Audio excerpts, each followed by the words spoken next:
Next question یہ ہے کہ عمر صاحب تو چلے گئے. جی جی. تو اب پے پیل اور ان کے سارے جو چیزیں تھیں اس کا کیا بنے گا؟ اور ہماری یہ شازہ فاطمہ خواجہ صاحبہ آئی ہیں،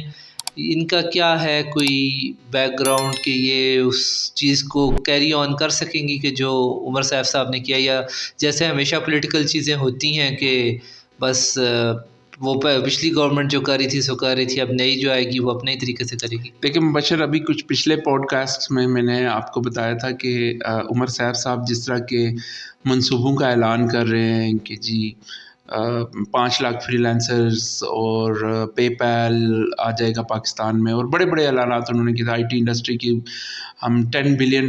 تک ایکسپورٹ لے کے جائیں گے. تو میں نے اسی وقت کہا تھا کہ یہ جو ہے یہ ہوا میں قلعے تعمیر کر رہے ہیں جی، کیونکہ ان کی اپنی گورنمنٹ کا کچھ پتہ نہیں ہے، کیونکہ یہ ایک انٹرم گورنمنٹ ہے اور ان کے ساتھ کوئی بھی معاہدہ جو ہے وہ اس کی کوئی حیثیت نہیں ہے، کیونکہ جب تک کوئی اسٹیبل گورنمنٹ نہیں آتی ملک میں، اور ابھی بھی کوئی اسٹیبل گورنمنٹ تو نہیں ہے کیونکہ ابھی بھی پولیٹیکل ٹرمائل ہے، انٹرنیشنل کمیونٹی کو بڑے ریزرویشنز ہیں پاکستان کے الیکشنز کے اوپر، اور جائز طور پہ ہیں، لوگوں نے اپنا ووٹ دیا، مینڈیٹ دیا، مینڈیٹ چوری کیا گیا ہے، سننے میں یہی آ رہا ہے، مطلب دیکھنے میں بھی یہی آ رہا ہے. تو وہ معاملات ابھی چلیں گے. تو میرے لیے جو تھوڑا سا اس میں جو مجھے دکھ ہوا وہ یہ ہوا کہ بڑی خدمات ہیں عمر صاحب کی PMLN کے لیے. یہ 15 سال سے ایسوسیٹڈ ہیں، اور پہلے یہ PITB Punjab information technology board کے چیئرمین رہے، پھر یہ پلان 9 پلان X انہوں نے لانچ کیا، اس کے بعد بھی یہ کافی ان کا کردار رہا، مختلف گورنمنٹس میں یہ ساتھ رہے PMLN کے. تو 15 سال کی خدمات کا اب میرے خیال میں ان کو یہ صلہ ملنا چاہیے تھا، اور وہ میرے خیال ہے کہ he is a very capable person as well to be مطلب یہ جو نئی IT منسٹر ہیں شازہ فاطمہ خواجہ، یہ تو پہلے یوتھ افیئرز کی منسٹری ان کے پاس تھی، اور ان کا کوئی IT میں کوئی پروون ریکارڈ نہیں ہے، لیکن ان کا اچھا بیک گراؤنڈ ہے IT میں بھی، تو ان کو چلتے رہنا دینا چاہیے تھا. میری تو انفارمیشن یہی تھی کہ یہ چلیں گے، مطلب میں نے یہی سنا تھا کہ اسٹیبلشمنٹ کی طرف سے بھی یہ کہا جا رہا ہے کہ یہ ٹیکنوکریٹ ہیں، یہ بہتر چلا سکتے ہیں، اور IT انڈسٹری کو اس وقت گروتھ کی بھی ضرورت ہے، تو ایسا کوئی IT منسٹر ہونا چاہیے کہ جو سمجھتا بھی ہو معاملات کو. تو اس لحاظ سے یہ ان کو چلتے رہنا دینا چاہیے تھا، لیکن افسوس کی بات ہے کہ ان کے 15 سال کی خدمات کو بالکل بھی خاطر میں نہیں لایا گیا، لیکن امید ہے کہ وہ آئندہ کبھی کسی نہ کسی کردار میں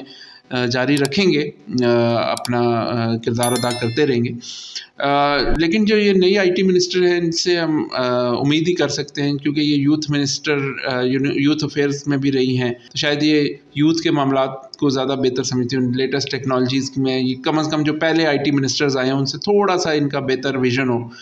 تو اس لحاظ سے ہم امید ہی کر سکتے ہیں کہ شاید یہ کچھ بہتر پرفارمنس کر سکے. لیکن اگین وہ سارے منصوبے اپنی جگہ پہ، پے پیل کا آنا جیسے میں نے بتایا تھا پچھلے پوڈ کاسٹ میں کہ وہ ایک ہوا میں قلعہ ہی ہے، وہ نہ آئے گا نہ آنا ہے اس نے، جب تک کہ کوئی سالڈ یہاں پہ گورنمنٹ سالڈ IT منسٹر نہ بیٹھے، 5 سال کے لیے نہ بیٹھے، وہ ایفرٹس کریں. اسی طرح وہ free lancer 5 lakh free lancers کی ٹریننگ، اور اس کے علاوہ 10 بلین کا جو ہمارا خواب ہے